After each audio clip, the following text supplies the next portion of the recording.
بھی غارت جائے گی، سب محنت صبحوں شاموں کی اب کے بھی اکارت جائے گی، دھرتی کے کونوں کھدروں میں پھر اپنے لہو کی کھاد بھرو، پھر مٹی سینچو اشکوں سے، پھر اگلی رت کی فکر کرو، پھر اگلی رت کی فکر کرو، جب پھر ایک بار اجڑنا ہے، ایک فصل پکی تو بھر پایا، تب تک تو یہی کچھ کرنا ہے۔ Try and try again, try and try again, try and try again. بہرحال یہ تحریکیں جو ہے ابھی تک جماعتوں کی شکل میں ہے، ان کا ایک نقشہ ہے، لیکن کامیابی نہیں ہوئی۔ اور تحریکوں کا معاملہ یہ ہوتا ہے کہ اگر تو وہ تحریک 25 30 40 50 سال کے اندر کامیاب ہو جائے تو ہو جاتی، ورنہ اس پر بڑھاپا طاری ہو جاتا ہے۔ وہ تو جیسا کہ میں نے اسپینگلر کا بھی آپ کو بتایا، یہ فلسفہ تاریخ کا ایک نقطہ نظر ہے۔ تہذیبیں بھی جوان ہوتی ہیں، قوت پکڑتی ہیں، پھر مر جاتی ہیں۔ ٹوائنبی نے 20 تہذیبیں شمار کی ہیں کہ پوری تاریخ انسانی کے دوران 20 سویلائزیشنز ابھری ہیں، ان میں سے وہ کہتا ہے 12 ختم ہو چکی ہیں، 8 ہیں اس وقت۔ اور اسی کو ہنٹنگٹن نے پھر آگے بڑھایا کلیش آف سویلائزیشن کے اندر، کہ یہ جو 8 تہذیبیں آج دنیا میں ہیں، ان میں سے ایک ہماری مغربی تہذیب ہے، باقی 7 میں سے بھی 5 وہ ہیں جنہیں ہم آسانی سے ایسیمیلیٹ کر سکتے ہیں، ہمارے اندر گم ہو جائیں گی، ضم ہو جائیں گی۔ They pose no threat, no challenge. صرف 2 تہذیبیں ایسی ہیں کہ جو ذرا لوہے کے چنوں کے مانند ہیں، ان کے چبانا مشکل ہوگا، ایک مسلم سویلائزیشن اور ایک کنفیوشین سویلائزیشن آف چائنا۔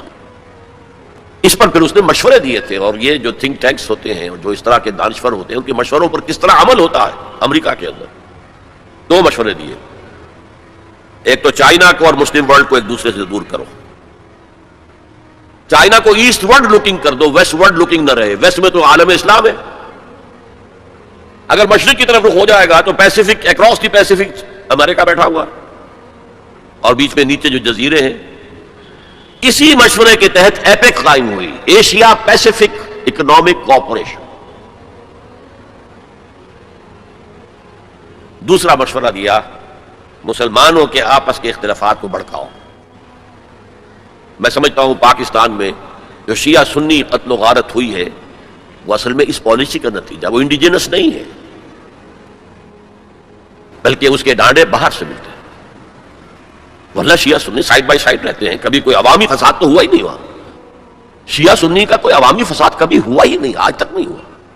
زیادہ سے زیادہ اختلاف ہوتا ہے تو محرم کے دنوں میں کہ تعزیے کا جناب یہ راستہ آپ کا مقرر ہے، آپ ادھر کیسے جا رہے ہیں، بس اس پر ہوتا، وہ بھی ان چند دنوں کے اندر، باقی تو اور کہیں نہیں۔ سائڈ بائی سائڈ، اوپر نیچے، ایک ملٹی سٹوری بلڈنگ میں اوپر شیعہ ہے نیچے سنی ہے، یا نیچے شیعہ ہے اوپر سنی، کوئی نہیں۔ لیکن ہے یہ ایک بہت بڑی ایک پالیسی ہے جس کے تحت یہ سب کچھ ہو رہا ہے۔ بہرحال ہمارا جو اپورڈ جو موومنٹ تھی رینائسنس کی، وہ تو تاحال تو ناکام ہے بالکل۔ یہ جو کچھ ایران میں ہوا، یہ ایک بڑا ہی اچانک ایک فینومینن ہے جو ابھرا ہے، وہ کسی تحریک کے نتیجے میں نہیں ہے، وہ تو اصل میں ایک پولیٹیکل موومنٹ تھی اگینسٹ دی شاہ۔ اس کے لیے نہ کوئی اسلامی تحریک کے لیے کوئی جماعت بنائی گئی، نہ اسلامی انقلاب کے لیے کوئی فکر تیار کیا، کچھ بھی نہیں۔ ایک جوائنٹ سٹرگل اگینسٹ شاہ، جس میں لیفٹسٹ بھی تھے، رائٹسٹ بھی تھے، تودے بھی تھی، خالص کمیونسٹ، مجاہدین خلق بھی تھے جو ویسے مسلمان ذہن کے تھے لیکن کچھ لیفٹ کی طرف ان کا رجحان تھا، لبرلز بھی تھے، مہدی بادرگانی جیسے لوگ، اور علماء بھی تھے، آیت اللہ بھی تھے، سب تھے۔ این وقت پر آیت اللہ نے اس کو ہائی جیک کیا ہے، اور اس کے بعد ان کی آپس میں جو ان فائٹنگ ہوئی ہے مجاہدین خلق کی اور ان علماء کی، وہ آپ کو معلوم ہے کتنا خون بہا ہے۔ یہ بالکل تحریک جو ہے پاکستان کی اینٹی بھٹو تحریک کے پیرلل تھی، ہم عصر تھی، ایک ہی زمانے میں، نوعیت بھی ایک ہی تھی۔ بھٹو کے خلاف جو لوگ تھے وہ سب جمع ہو گئے۔ میں نے اسے اس وقت بھی کہا تھا کہ میں اسے ایک سیاسی تحریک سمجھتا ہوں، نظام مصطفیٰ کی تحریک نہیں مانتا، چاہے اس کی وجہ سے جس مسجد میں 10 سال سے میں جمعے کا خطاب کر رہا تھا مجھے وہ مسجد چھوڑنی پڑی، میں نے کہا ٹھیک ہے، اس لیے کہ عوامی جذبات اتنے اٹھے ہوئے تھے۔ پی این اے کی تحریک، اس کا نام رکھ دیا گیا نظام مصطفیٰ تحریک۔ حال یہ ہے کہ عصر کی نماز جا رہی ہے اور جلوس چلتا جا رہا ہے، اور نظام مصطفیٰ کی تحریک ہے۔ نمازیں ایک دوسرے کے پیچھے نہیں پڑھ رہے اور نظام مصطفیٰ کی تحریک ہے۔ انا للہ و انا الیہ راجعون۔ وہ بھی ایک پولیٹیکل موومنٹ تھی، اینٹی بھٹو موومنٹ۔ کسی کو کسی وجہ سے دشمنی تھی بھٹو سے، کسی کو کسی وجہ سے، کسی کو کسی وجہ سے، کسی کو کسی، سب جمع ہو گئے۔ اور سب نے جو ہے ٹانگ کھینچ لی، لیکن ہائی جیک کر کے لے گئی آرمی. سب دیکھتے رہ گئے. وہ سارا حلوہ جو پی این اے نے پکایا تھا وہ ضیاء الحق نے 11 سال کھایا بیٹھ کر آرام سے. It was hijack by Zia ul-Haq, that was hijack by علماء. لیکن پیرلل موومنٹس تھی، اور شاہ of Iran and Bhutto both مرتے وقت یہ کہہ کر گئے کہ ہمیں امریکہ نے مروایا ہے. ڈیموکریٹک حکومت تھی، ڈیموکریٹس کی حکومت تھی امریکہ میں، انہوں نے سپورٹ کیا ان تحریکوں جو ان کے خلاف چل رہی تھی.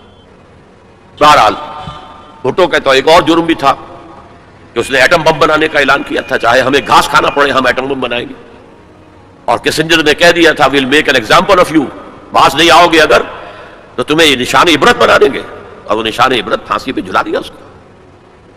بہرحال اس اعتبار سے ہماری ابھی پیش رفت کچھ نہیں ہو سکی ہے، میننگ فل پیش رفت، بلکہ اس میں جو ایک نئی ڈائمنشن پیدا ہوئی ہے افغانستان فینومینن کے نتیجے میں، جو القاعدہ اور اسامہ ابن لادن اور ان کے ہم خیال لوگوں نے جس طرح کا طریقہ کار اختیار کیا ہے. جذبہ تو ظاہر بات ہے کہ ان کا مذہب یہ ہے، جانے دینا آسان کام تو نہیں ہے، لیکن یہ جو دہشت گردی کا طریقہ اختیار کیا ہے یہ کاؤنٹر پروڈکٹیو ہے، نقصان دہ ہے. اس کا فائدہ کچھ نہیں، کچھ حاصل نہیں ہوگا. بہرحال ہر شخص اپنی نیت کے حوالے سے اللہ تعالیٰ کے ہاں جج کیا جائے گا. انما الاعمال بالنیات، اگر ان کی نیت نیک ہے، خلوص میں اس میں انہیں اجر ملے گا. لیکن یہ تو کاؤنٹر پروڈکٹیو ہے اس وقت. اور ان کے حوالے سے اس وقت ویسٹ نے بالکل ٹارگٹ نمبر 1 بنا دیا ہے کہ فنڈامنٹلسٹ اسلام یہ ہمارا دشمن ہے، ہمیں ختم کریں گے. چنانچہ جو تازہ ترین رپورٹ آئی ہے رینڈ کارپوریشن آف امریکہ کی، جو ہائیسٹ لیول کا تھنک ٹینک ہے اور جس کی سفارشات پر وزارت خارجہ اور باقی وزارتیں عمل کرتی، ان کی رپورٹ میں مسلمانوں کو 4 حصوں میں تقسیم کیا گیا ہے. نمبر 1 وہ لوگ جو اسلام کو ایک نظام زندگی سمجھتے ہیں، پولیٹیکل سوشو اکنامک سسٹم بھی سمجھتے ہیں ایک مذہب کے علاوہ.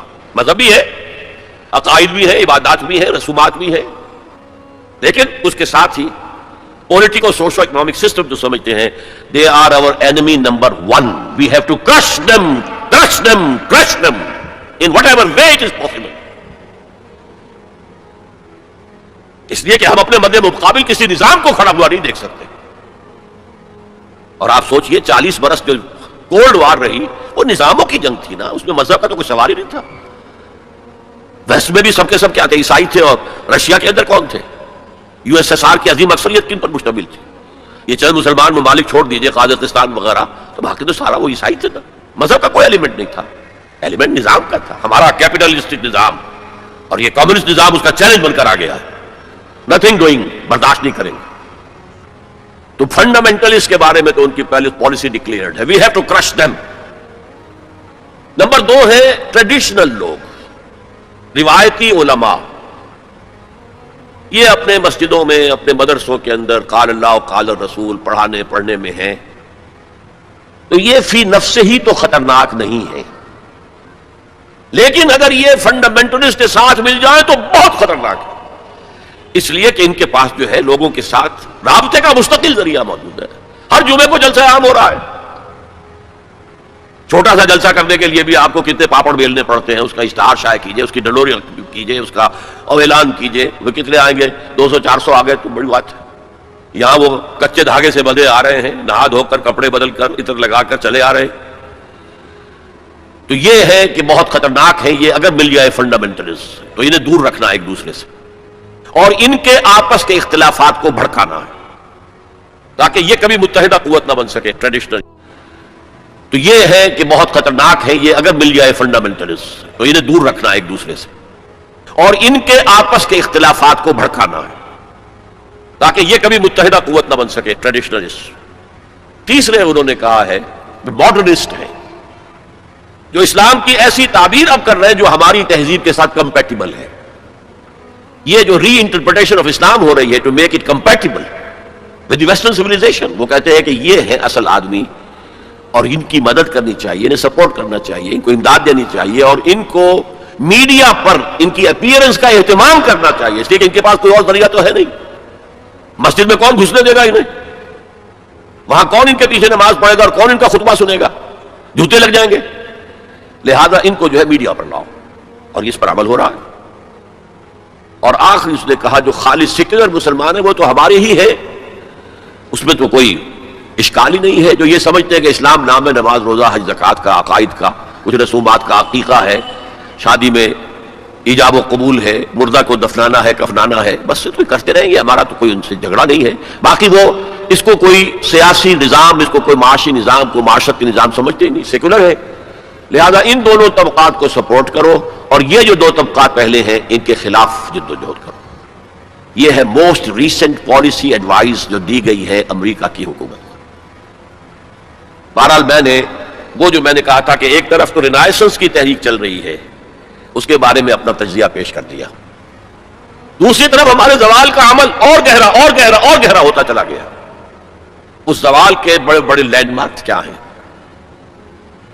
1967 وار میں عربوں کو ایسی ہزیمت ناک شکست ملی ہے، ایسی ہزیمت ناک شکست، یہ شرم سے سر جھکائیں قیامت تک، تب بھی وہ داغ نہیں دھویا جا سکتا۔ ہاں مصریوں نے دھو دیا تھا 1973 کی جنگ میں، لیکن اردن، شام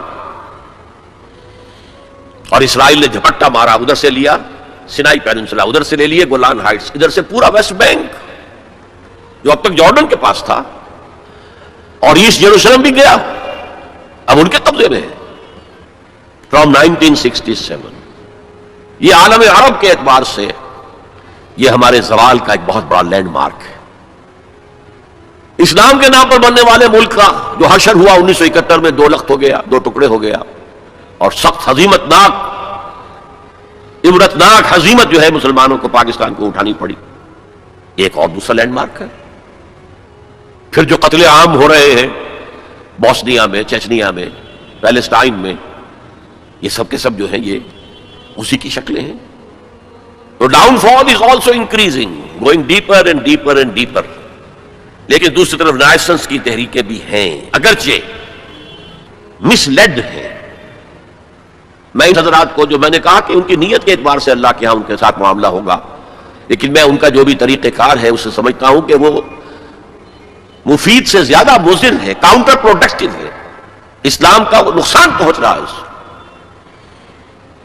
اور میں انہیں کہتا ہوں مس گائیڈڈ میزائلز، ایک میزائلز ہوتے ہیں گائیڈڈ میزائلز، یہ مس گائیڈڈ میزائلز ہیں۔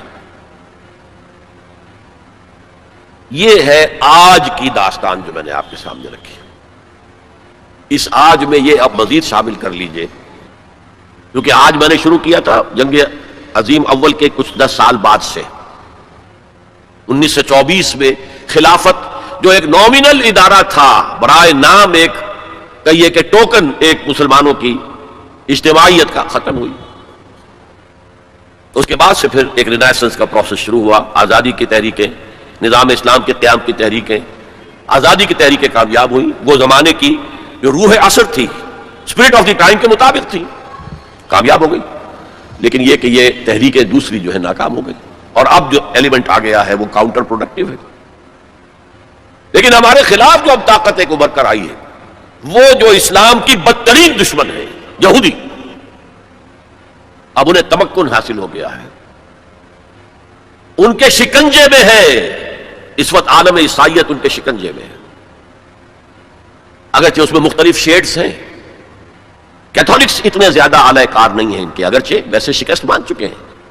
پوپ نے یہ فتویٰ ایشو کر دیا تھا کہ حضرت عیسیٰ کے صلیب دیے جانے کی ذمہ داری یہودیوں پر نہیں ہے، جس کے جواب میں پھر ابھی ایک پکچر بنی ہے دی پیشن، جس میں کہ صحیح حقائق کو دوبارہ پیش کیا گیا۔ سن 62 میں نے ایک پکچر دیکھی تھی کنگ آف کنگز، اور اس میں صحیح تاریخ تھی، حضرت عیسیٰ کو کنہوں نے مروایا تھا، ان کے قول کے مطابق، ہمارے نزدیک تو اللہ نے انہیں اٹھا لیا تھا۔ اور دوسری طرف جو پروٹیسٹنٹ عیسائی ہیں، جو زیادہ فنڈامنٹلسٹ ہیں، ویسپ، ان میں سے خاص طور پر ویسپ، یہ اصطلاح پتہ نہیں آپ لوگوں نے سنی ہے کہ نہیں سنی ہے۔ ویسپ ایک تو اس بھیڑ کو کہتے ہیں نا جو کاٹ جاتی ہے کہیں اور سوجن ہو جاتی ہے اور تکلیف ہوتی ہے، اور ویسپ اصل میں مخفف ہے وائٹ اینگلو سیکسن پروٹیسٹنٹس۔ ان کے 2 گڑھ ہیں بڑے بڑے، ایک برطانیہ اور ایک امریکہ، USA، ویسپ۔ یہ پوری طرح یہودیوں کے شکنجے میں ہے۔ یہ بات پچھلی صدی میں، آج سے تقریباً 100 برس قبل، علامہ اقبال جب یورپ گئے تھے 1905 میں، اور 1908 تک رہے تھے وہاں، تو تو he could see through the society, European society. وہ خود جو کہتے ہیں نا کہ گاہ میری نگاہ تیز چیر گئی دل وجود، گاہ الجھ کے رہ گئی میرے توہمات میں. تو انہوں نے دل وجود کو ان کی نگاہ نے چیر کر دیکھ لیا تھا کہ فرنگ کی رگے جاں پنجے یہود میں. اس وقت کا فرنگ، اس کا امام برطانیہ تھا، آج اسی فرنگ کا امام امریکہ ہے، یونائٹڈ اسٹیٹس آف امریکہ. فرنگ کی رگے جاں پنجے یہود میں. بہرحال اب میں مستقبل کی طرف آتا ہوں.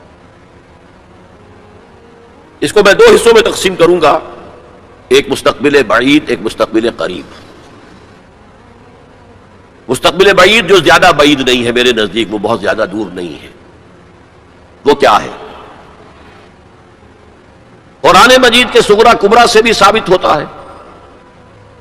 پوری وضاحت کے ساتھ قرآن میں یہ نہیں ہے، لیکن صغرا کبرا قرآن میں موجود ہے، جس کا لازمی نتیجہ ہے جو میں ابھی آپ کے سامنے رکھوں گا. اور احادیث نبویہ سے بڑی وضاحت کے ساتھ ثابت ہے کہ قیامت سے قبل پوری دنیا میں، پورے گلوب پر دین حق اسی طرح غالب آئے گا جیسے کہ حضور کی جد و جہد کے نتیجے میں جزیرہ نما عرب میں غالب آیا تھا. قرآن میں صغرا کبرا کیا ہے؟ 3 دفعہ کہا کہ ہم نے بھیجا ہے محمد کو صلی اللہ علیہ وسلم دین کو غالب کرنے کے لیے. وہ آیت نے بار بار کوٹ کی ہے.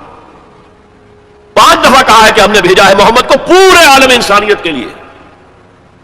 سب سے اہم آیت ہے سورہ سبا کی نمبر 28 آیت، وَمَا أَرْسَلْنَاكَ إِلَّا كَافَّةً لِلنَّاسِ بَشِيرًا وَنَذِيرًا. اے محمد ہم نے آپ کو نہیں بھیجا مگر پوری نوع انسانی کے لیے بشیر اور نذیر بنا کر. اب اس صغرا کبرا کو جوڑیے، جب تک پوری دنیا پر دین حق اسی طرح غالب نہ ہو جیسے کہ حضور نے عرب میں کر دیا تھا. حضور کا مقصد بعثت ہنوز شرمندہ تکمیل ہے، اور یہ ممکن نہیں ہے کہ دنیا ختم ہو جائے اور حضور کا مقصد بعثت جو ہے پورا نہ ہو.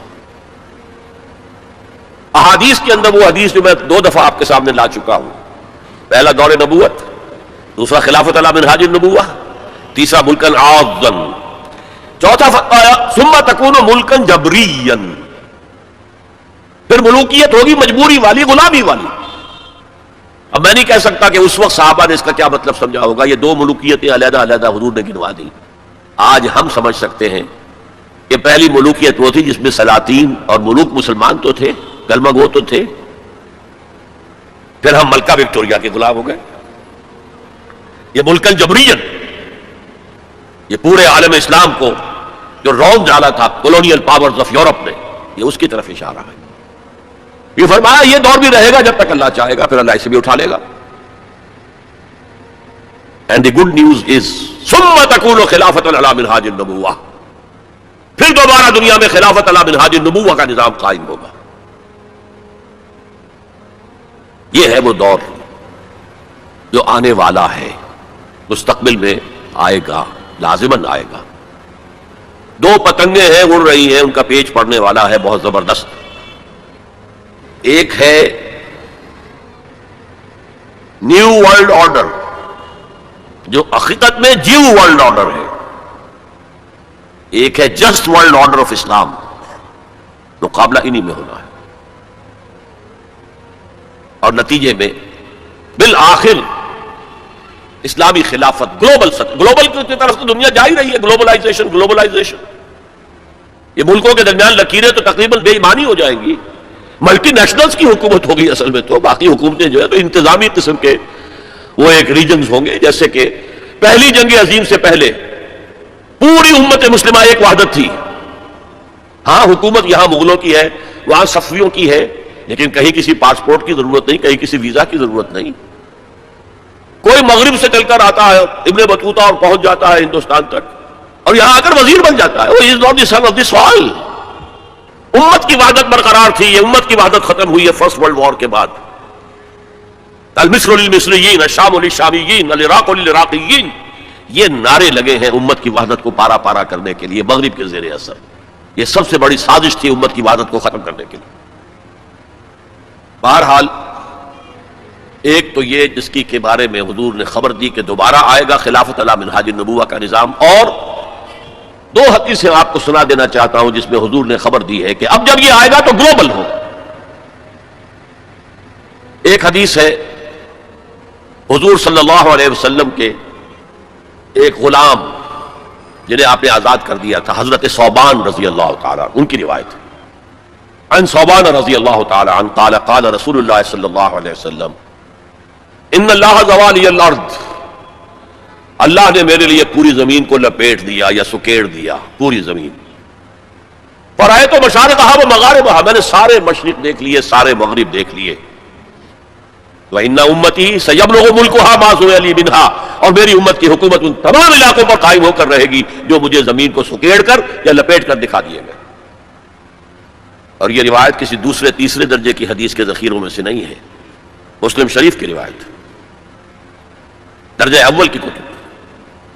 اور دوسری حدیث وہ مسند احمد ابن حنبل کی ہے، مقداد الاسود عن المقداد الاسود رضی اللہ عنہ قال قال رسول اللہ صلی اللہ علیہ وسلم لا يبقى على ظهر الارض بيت وبر ولا مدر الا ادخله الله كلمة الاسلام. اس روئے زمین پر نہ کوئی گھر رہے گا اینٹ گارے کا بنا ہوا، اور نہ کوئی خیمہ ہوگا جو کھانوں کا بنا ہوا، جس میں اللہ اسلام کے کلمے کو داخل نہ کرے. بعز عزیز اور ذل ذلیل، یہ داخلہ دو میں سے ایک طریقے پر ہوگا، یا عزت والے کے اعزاز کے ساتھ، یعنی وہ خود اسلام قبول کر لے گا تو اس کے گھر میں یا اس کے خیمے میں اسلام داخل ہوگا، اس کی بھی عزت ہوگی. وَلِلَّهِ الْعِزَّةُ وَلِرَسُولِهِ وَلِلْمُؤْمِنِينَ، عزت کا حقدار تو اللہ ہے، اس کے رسول ہے اور اہل ایمان ہے. اور ذل ذلیل، یا کسی کمزور کی پستی کی وجہ سے، اگر اسلام قبول نہیں کریں گے تو یؤتوا الجزیۃ عن یدٍ وَهُمْ صاغرون، چھوٹے ہو کر رہنا پڑے گا، جزیہ دینا ہوگا. گویا کہ اسلام تو اس کے خیمے اور گھر میں بھی داخل ہو گیا، وہ خود محروم رہا. جب حضور نے یہ فرمایا تو حضرت مقداد پھر کہتے ہیں کہ میں نے کہا وَيَكُونَ الدِّينُ كُلُّهُ لِلَّهِ، تب ہوگی وہ بات جو سورہ انفال میں آئی ہے کہ دین کل کا کل اللہ کے لیے ہو جائے گا. تو یہ تو ہے مستقبل بعید جس کا سارا دار و مدار میرے بیان میں حالات کے حوالے سے نہیں ہے. حالات میں ہمیں اس کے کوئی آثار نظر نہیں آ رہے، حالات بہت مایوس کن ہیں. لیکن حضور کی دی ہوئی خبریں ہیں، وہ صادق المصدوق، منطقی طور پر بھی میں ان کا قائل ہوں اور حضور کی ان احادیث کی روح سے بھی قائل ہوں. اس سے پہلے جو مستقبل قریب ہے، اس میں ابھی مسلمانوں پر بہت سخت دن آئیں گے، عذاب کا کوڑا اور شدید سے شدید تر ہوگا. اس کو یوں سمجھیے کہ وہ جو حدیث جس سے میں نے بات شروع کی تھی، حزب النعل بالنعل، تو باقی سارے عذاب تو قومن کافی ثابت ہو گئے. ادھر ایشورینس، ادھر کروسیڈرز، ادھر نیبوکڈ نظر، ادھر تاتاریز، ادھر گریکس اینڈ رومنز، ادھر بقیہ ویسٹرن اینڈ سینٹرل یورپ. یہ تو صاف صاف نظر آ گیا جو پچھلی صدی میں ہوا یہودیوں کے ساتھ. 6 million of them decimated، ختم کیے گئے ہٹلر کے ہاتھوں. اس کی کاربن کاپی بھی تو آنے والی ہے، اور یہ آئے گی اربوں پر. آج اللہ کے دین کے سب سے بڑے مجرم عرب. کیوں؟ عام قاعدہ ہے جن کے رتبے ہیں سوا، ان کی سوا مشکل ہے. حضور کی ازواج سے کہا گیا کہ نہیں، اگر تم کوئی غلط حرکت کرو گی دوہری سزا ملے گی تمہیں. تمہارا رتبہ بہت اونچا ہے، تم نبی کے گھر میں آباد ہو. عربوں کو اللہ نے فضیلت دی کہ محمد ان میں سے تھے، رسول عربی ہیں صلی اللہ علیہ وسلم. یہ رتبہ بلند ملا جس کو مل گیا. ہر مدعی کے واسطے دار الرسم کہا. پھر سب سے بڑی فضیلت کیا ہے؟ ان کی اپنی مادری زبان میں قرآن موجود ہے، اللہ کا کلام. ان کو قرآن کے سمجھنے میں کوئی دقت تو نہیں ہے. یہاں میں تو آپ سے کہتا رہا ہوں عربی سیکھیں، عربی سیکھیں، عربی سیکھیں، تاکہ قرآن کو اس کے اپنی اصل زبان میں اپنی آنکھوں سے پڑھ سکیں. وہاں تو ان کو تو ضرورت نہیں.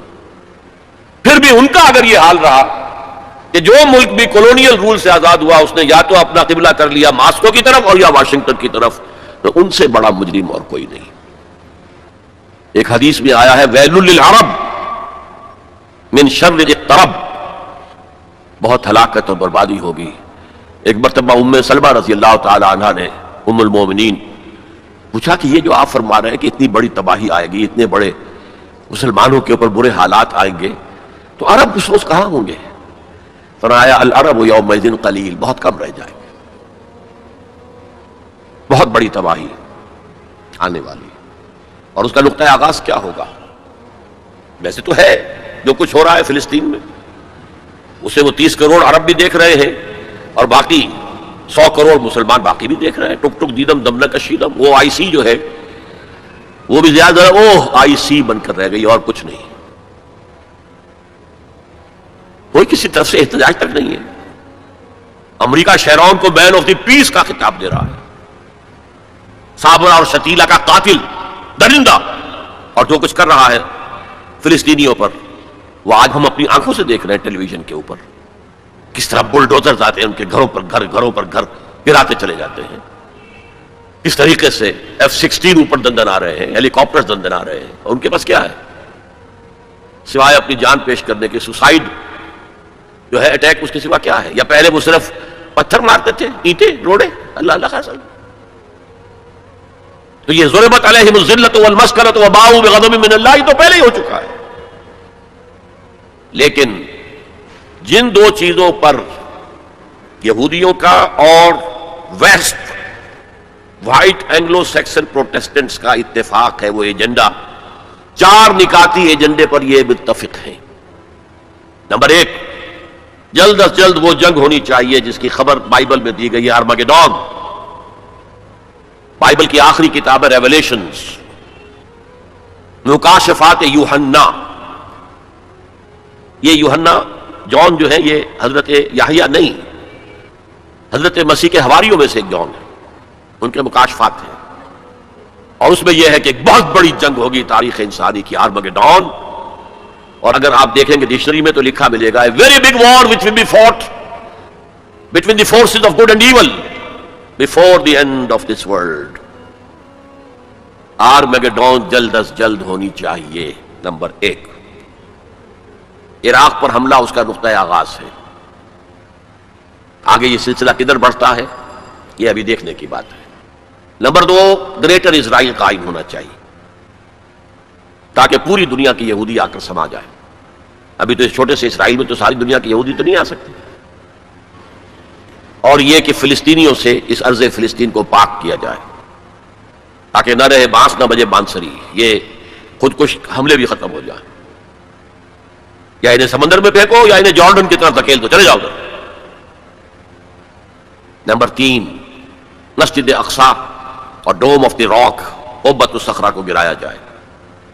نمبر 4, ٹیمپل تعمیر کیا جائے, 3rd ٹیمپل, جس کی پوری تیاری کر چکے ہیں, جس کے پورے نقشے بن چکے ہیں, جس کے لیے اس کی جو بھی انٹرنل ڈیکوریشن ہوگی اس کے لیے سب کچھ تیار ہو چکا ہے.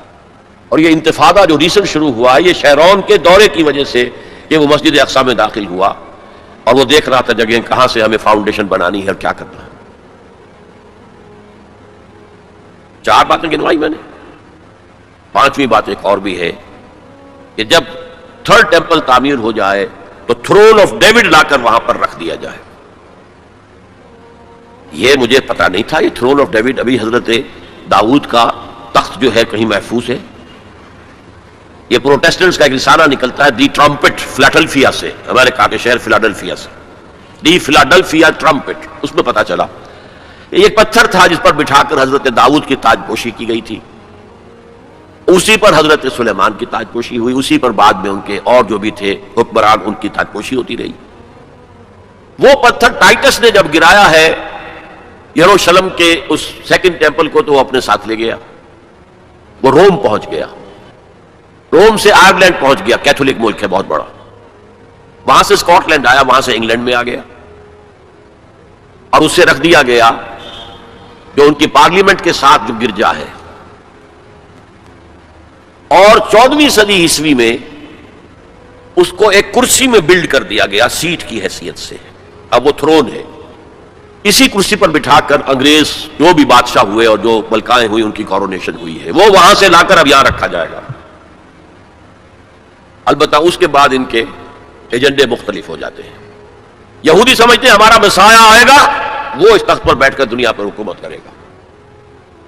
اس کے لیے بھی سمجھ لیجئے ان کے مسیحا سے مراد کیا ہے. ان کے ہاں چلی آ رہی تھی پیشن گوئیاں کہ ایک مسیحا آئے گا جو تمہارے دلدر دور کرے گا, تمہیں عظمت تک پہنچائے گا. وہ حضرت مسیح آ گئے, انہوں نے مانا ہی نہیں.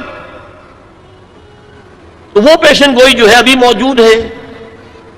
دی پوزیشن از ویکنٹ, ابھی تک وہ مسیحا نہیں آیا. They are waiting for their مسیحا, اس لیے کہ مسیح کو تو مانا نہیں. اور عیسائیوں کا خیال ہے حضرت مسیح کا جو سیکنڈ نزول ہوگا، سیکنڈ کمنگ، تو وہ اس تخت پر بیٹھ کر حکومت کریں گے پوری دنیا پر۔ یہ ایجنڈا ہے۔ کوئی سبب معلوم ہو سکا ہے آج تک کہ عراق پر کیوں حملہ کیا گیا؟ اور کمال ہے کہ اس قوم نے پھر اسی شخص کو منتخب کر لیا۔ 9/11 کس نے کیا اس کی کوئی کبھی تحقیق ہوئی ہی نہیں، روک دیا گیا۔ جب شروع میں تحقیق شروع ہوئی تھی تو پہلے تو بیان آیا تھا بش کا کہ یہ لیک کیوں ہو رہی ہیں چیزیں اس سے، اور پھر سسٹم روک دیا گیا۔ یہ سارا جو معاملہ ہے history is going towards that direction. لیکن بہرحال اس میں جو مسجد اقصی کی شہادت کے بعد اور قبۃ الصخرہ کے گرانے کے بعد جو خون کھولے گا عرب نوجوانوں کا، اس کا آپ اندازہ نہیں کر سکتے۔ عرب کے اندر جوش تو اب بھی ہے، نوجوانوں میں بہت ہے۔ وہ ایک ایسی بات ہوگی کہ جس پر خون جوش کھائے گا، اور اس سے پہلے تو یہ حکمران جو ویسٹ کے گماشتے ہیں یہ انہیں قتل کریں گے، بھونیں گے، اور پھر یہ کہ کرسچنز اور جیوز، اور انہیں جیوز میں سے اینٹی کرائسٹ بھی کھڑا ہو جائے گا، دجال۔ یہ مقابلے ہونے ہیں، لیکن میں اب تفصیل میں نہیں جانا چاہتا۔ لیکن ان کے ذریعے سے عالم عرب پر تو بہت بڑا، بہت سخت عذاب آئے گا۔ باقی عالم اسلام دوسرے درجے میں ہے، مجرم۔ ہم سمجھتے ہیں کہ نمبر 2 پر ہم مسلمانان پاکستان ہیں، جنہوں نے اس ہندوستان کی تقسیم اسلام کے نام پر کروائی، اور 57 برس گزر گئے ہیں کہ اس اسلام کا کوئی نام و نشان وہاں نہیں ہے۔ وہی اسلام ہے جو ہر جگہ ہے، یہاں بھی ہے، مسجدوں میں آپ بھی جا رہے ہیں، ہم بھی جا رہے ہیں۔ لیکن وہ اسلامی نظام جو کہا گیا تھا کہ اسلام کے اصول حریت و اخوت و مساوات کا ایک نمونہ دنیا کو دکھانا چاہتے ہیں، وہ کہاں ہے؟ لیکن یہ کہ جہاں تک عرب پر اس عذاب خداوندی کا تعلق ہے، اس کا تو مجھے یقین ہے ہوگا، اور ہولوکاسٹ سے کم 10 گنا ہوگا۔ خاکم بدہن، جیسے نیبوکڈنیزر کے ہاتھوں جتنے مرے تھے، اس سے 100 گنا جو ہے وہ تاتاریوں کے ہاتھوں مرے۔ لیکن یہ کہ باقی امت جو ہے، شاید اللہ تعالی ہمیں ہدایت دے دے، شاید اللہ تعالی قوم یونس کی طرح ہمیں توبہ، اجتماعی توبہ کی توفیق دے دے۔ اللہ کی رحمت سے ہم اس اعتبار سے مایوس نہیں ہیں